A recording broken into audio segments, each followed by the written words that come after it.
This is the Leadership Lens, where we say the hard truths and fix the system.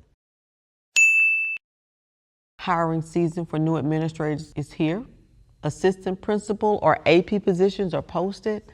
Offer letters are going out. And if you are in that process or you are redesigning the role for the AP already in the seat, this episode is the blueprint.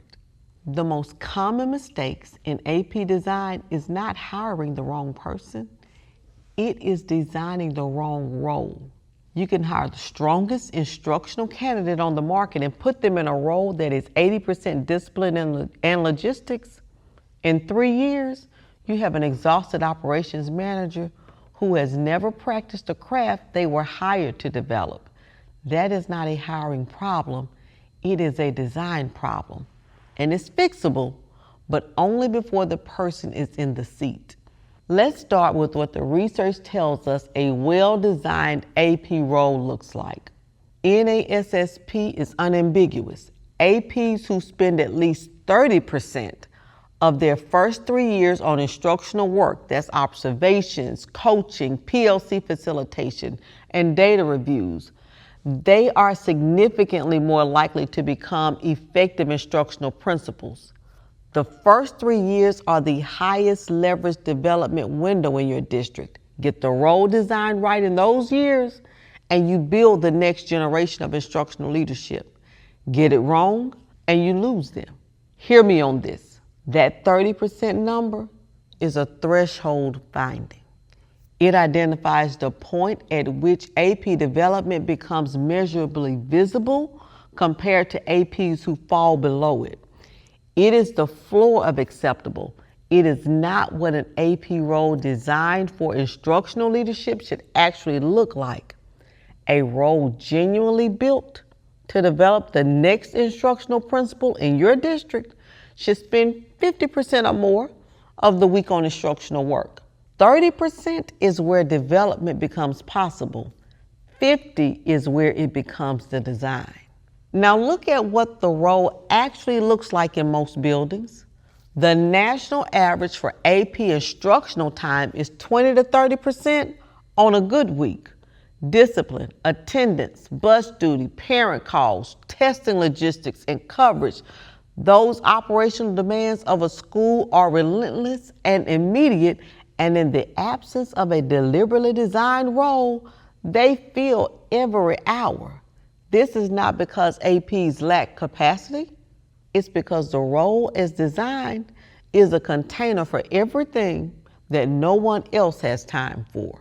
So when we think about this work through our instructional core blueprint, the principal operates as the building's X-ray, scanning the teacher-student content interaction across classrooms.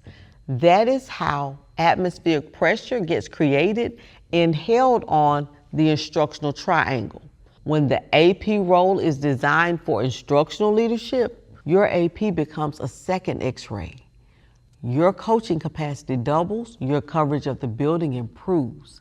The atmospheric pressure on the triangle is held by 2 people at that point instead of 1.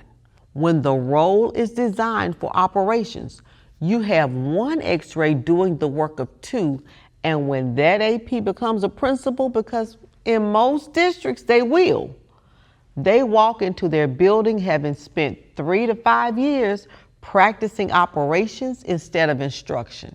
That is not an instructional leader. That is an exhausted operations manager being handed a building.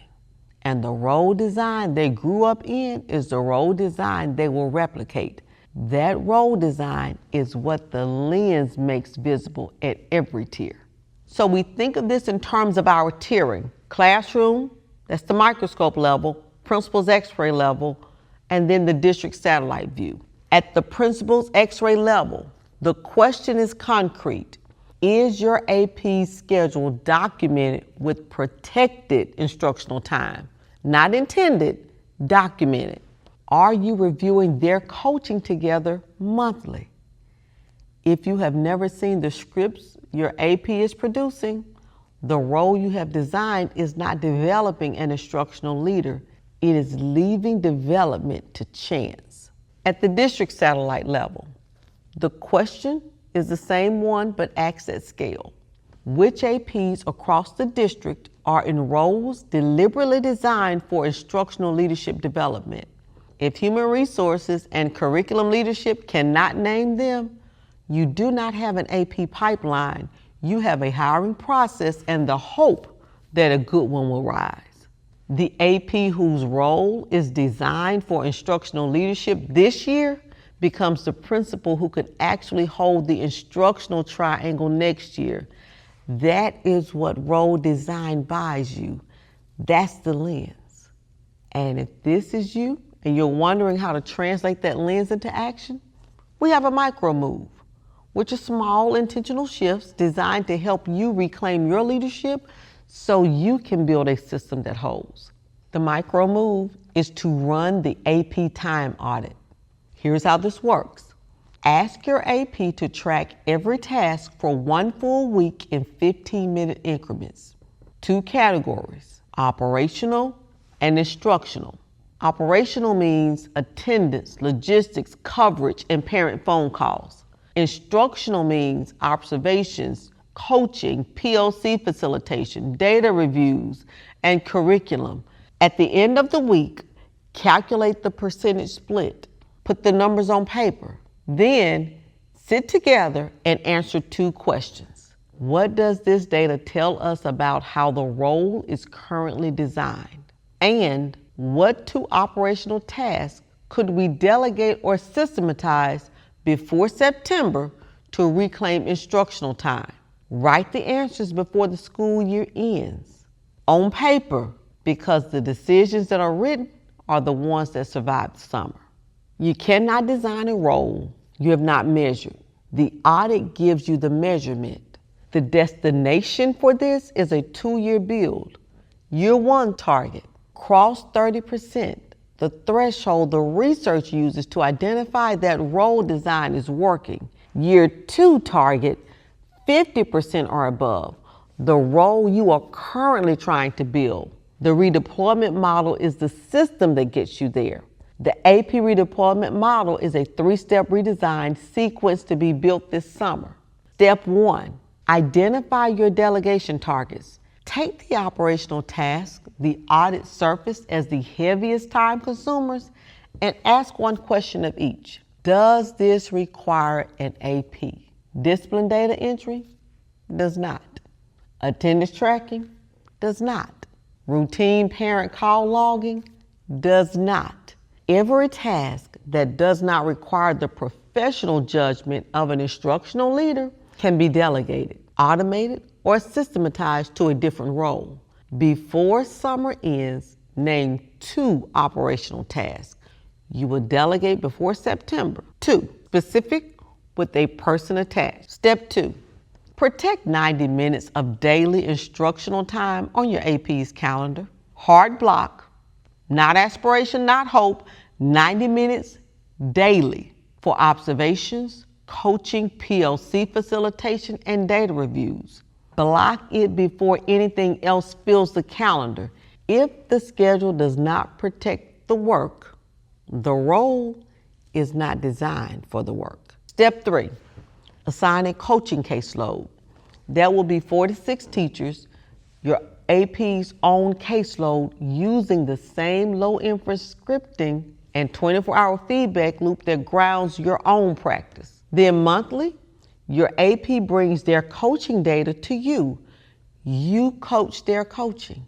You're now operating at a 2-level instructional leadership system, and the role you have designed is doing exactly what it is built to do. Leader to leader, the best investment in your school's future is the person standing right next to you.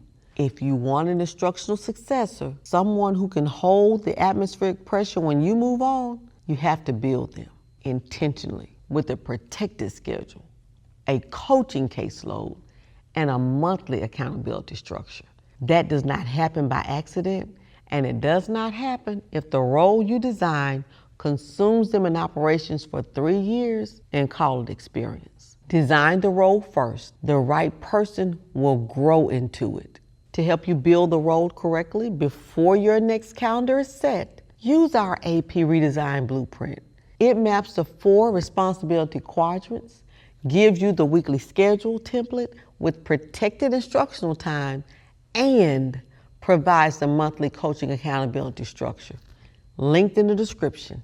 It's micro move time. This is the Leadership Lens. I'm Jay Longino. Let's learn and grow together.